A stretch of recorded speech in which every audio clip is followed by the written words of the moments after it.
They delayed the ratings for almost 2 months. 2 months. And when they finally dropped them, honey, now we know exactly why they were hiding. Welcome back to the channel. And if you are new here, you picked the perfect day to show up because we are spilling all the tea on Love and Marriage Huntsville's rating situation. And trust me, there is a lot to unpack. So before you do anything else, make sure you hit that subscribe button and the notification bell because this is the kind of content you do not want to miss. Now let's get into it. So here's the setup for anybody who needs a little context. Ever since Melody Shari walked away from Love and Marriage Huntsville, the show has not been the same. And I'm not just saying that as a Melody supporter. The numbers are literally saying it for me. It is estimated that over 100,000 viewers walked right out the door with Melody when she left. 100,000 people who tuned in week after week, who were invested, who were engaged, who were buying what that show was selling, gone. And they have not come back. Not a single week has those viewers returned. And the show has been feeling that loss ever since. Now here's where things get interesting. We have been tracking these ratings faithfully, okay? Whether the numbers are up or whether they're down, we report them. No sugarcoating, no spin, just the facts. But lately, getting those facts has been like pulling teeth. Because somebody, somewhere has been sitting on these ratings for weeks, months even. And when information starts being withheld like that, you have to ask yourself, what exactly is being hidden and why? Let me paint you a picture of just how bad this delay has gotten. The last ratings we had before today were from May 9th. May 9th. And even those didn't drop in real time. Those came in weeks late, around the end of May or the beginning of June. So we're sitting here in the middle of summer with no ratings, no data, no transparency, while the show's reunion episodes have already aired and nobody can tell us how many people actually watched. That is not how this works for any other show on television right now. And here's the thing, for most cable TV shows, ratings take a little longer than your network shows like ABC or CBS. Sure, those ratings drop practically overnight. Cable ratings, you're usually looking at maybe Tuesday or Wednesday of the following week. Maybe a couple extra days if the episode aired on a weekend. That's the standard. That's what we're used to. But almost 2 months, with no explanation, no. Something is off. But wait, it gets messier. Because today, after weeks and weeks of refreshing and getting nothing, the ratings finally started populating. And when they did, the story they told was not pretty. Let's walk through what we're actually looking at because these numbers deserve to be discussed out loud. We already knew about May 9th. That episode pulled 275,000 viewers with a 0.09 in the demo. Okay? Not impressive by any stretch, but that was the baseline we were working with. Then we get to May 16th. And the show dropped. Not a little dip either. 25,000 viewers just evaporated. Just gone. Down to 250,000 viewers with a 0.08 in the demo. One full tick down in the demo rating. 1 week. That's the momentum this show is working with right now. Now here's where I want you to really pay attention. Because the May 23rd numbers come in, and the show ticked back up slightly. 260,000 viewers. Demo stayed at 0.08. So at first glance, you might say, okay, maybe they stabilized a little bit. Maybe they found their floor. But don't get too comfortable with that thought, because then May 30th rolls around and it drops again. Down to 247,000 viewers, still at 0.08 in the demo. And that May 30th episode ranked 257th overall in TV watch that week. 257th, down 5% from the week before. Let that sink in for a second. 257th on all of television. This is a show that people had watch parties for. This is a show that had fans glued to their screens every single week to see what Melody and Martell were doing, what was happening with the Scotts, what drama was cooking up between the couples. And now, it's ranking 257th. If that doesn't tell you everything you need to know about where this show is right now, I don't know what will. And here's where things get really messy. Because as of right now, there are still no ratings available for either of the reunion episodes. Part 1 of the reunion aired June 6th. Part 2 aired June 13th. We are talking about the most hyped, most promoted episodes of the entire season. The episodes they spent weeks building up with clip after clip after clip on social media. And somehow those are the ones with no numbers? The reunion episodes? Those are the ones they can't report on yet? Something about that is giving very intentional, and fans are noticing. Now, let's talk about why this matters beyond just the numbers. Because I think a lot of people look at ratings and they think, okay, this is just a TV statistic. Who really cares? But no, this matters for a very specific reason. Reportedly, Love and Marriage Huntsville got renewed for another season. Allegedly, 30 more episodes have been greenlit. 30. And when you look at the May ratings averaging somewhere between 247,000 and 260,000 viewers on a good week, and you look at the fact that the reunion numbers still haven't dropped, you have to wonder, who exactly approved 30 more episodes based on this performance? And does that renewal still hold up when the actual viewership data comes in? Because here's what I think is really happening. I think the delay in these ratings is not accidental. I think the delay is strategic. Because if you drop the reunion ratings, and those numbers show that fewer people watch the most important episodes of the season than watch the regular season episodes, that becomes a serious conversation about whether this show has legs.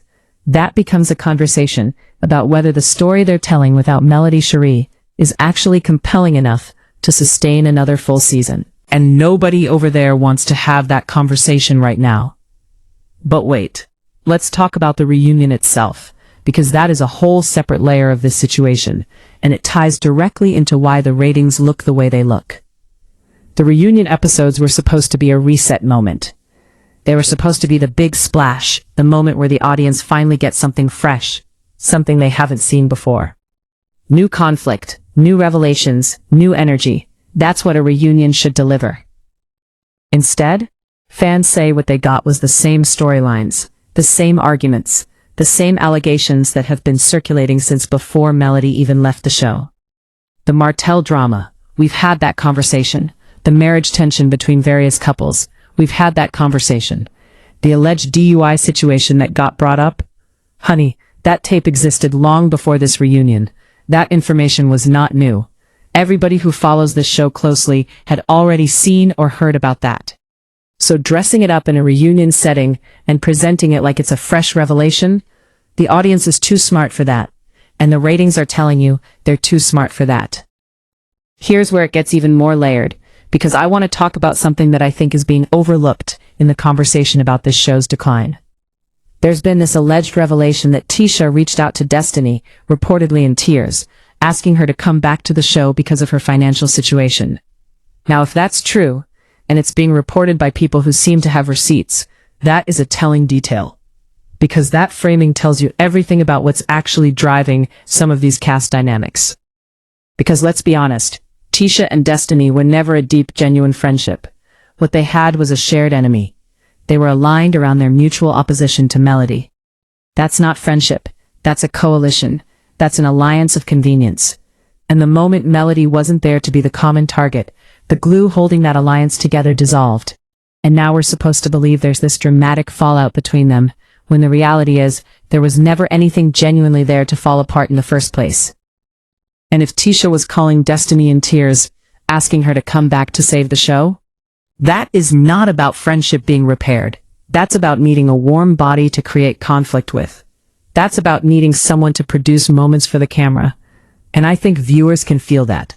I think even casual viewers who don't follow the drama online can sense when the conflict on screen isn't organic.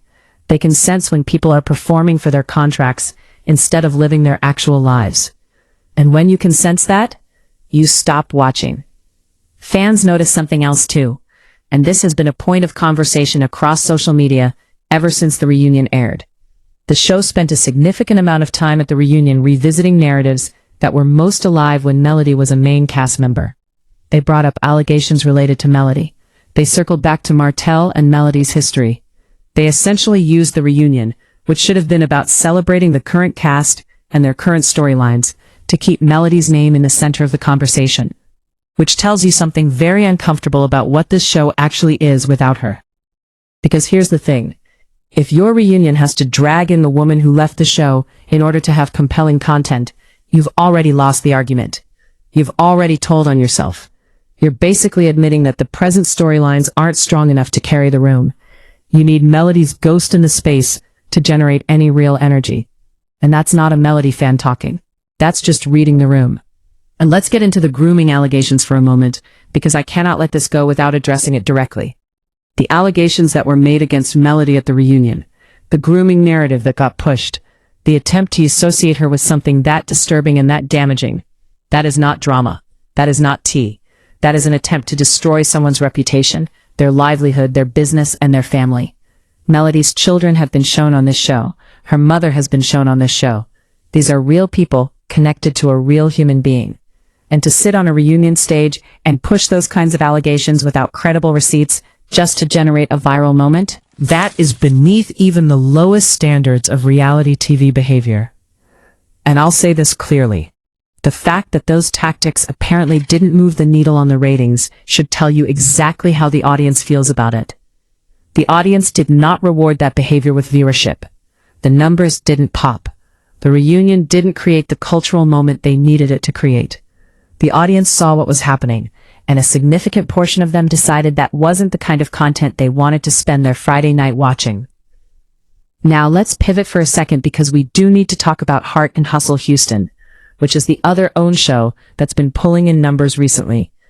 The May 30th episode reportedly drew 158,000 viewers, with a .05 in the demo, making it the number 3 show on OWN, behind Deadline Crime with Tamron Hall and Love Marriage Huntsville.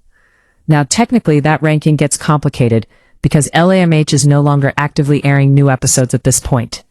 But the fact that Heart and Hustle Houston exists and is establishing itself on the network is worth noting.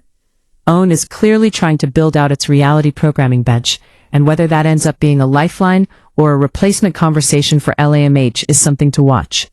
But let's bring it back to the core issue, because I want to make sure we're being very clear about what this rating situation actually means for this show's future. You have a series that's sitting in the 247,000 to 275,000 viewer range. You have reunion episodes with no reported numbers. You have a delay in ratings that is unlike anything happening with comparable shows on the network or anywhere else in cable reality TV right now. And you have a cast that spent their most high-profile episodes of the season going over the same ground they've been covering for years. Here's the hard truth that nobody on that show wants to say out loud. The blueprint that made Love and Marriage Huntsville work, the genuine emotional investment in these relationships, the real tension between Martell and Melody, the authentic drama of watching real people navigate real relationship damage, that blueprint left when Melody left. And no amount of recycled storylines, manufactured fallouts, or third-party allegations is going to recreate what that chemistry gave the show organically. You can only protect it when you have it. And they didn't. Now I want to hear from y'all because I know this comment section has opinions. Do you think the rating delays are intentional? Do you believe the show is capable of rebuilding its audience for a new season? And what do you think about those reunion allegations? Were they genuine receipts, or was that a calculated attempt to generate buzz? Because my inbox has been going crazy about this, and I want to know where you stand. Because here's my final thought on all of this. The viewers that left with Melody, they're not coming back for recycled content. They're not coming back for the same arguments in a new outfit. They might come back for something genuinely new, genuinely compelling, genuinely honest about where these marriages actually are. But as long as the show is spending its reunion energy fighting battles that already happened with a woman who already walked away, those seats are going to stay empty. And you can delay the ratings all you want. You can hold those numbers back for 2 months, for 3 months, for however long it takes. But the truth always comes out. The numbers always drop. And when they do, no amount of creative accounting or strategic timing can hide what the audience has already decided. They voted with their remotes, and those votes are in. That is everything for today's video, and I need you to do me one favor before you go. Smash that like button, drop your thoughts in the comments, and subscribe if you haven't already, because we are not done with this story. There is still more to come, especially once those reunion ratings finally surface. And trust me, when they do, we will be the first ones to break it down for you. Hit the notification bell so you don't miss it. I'll talk to you guys very soon.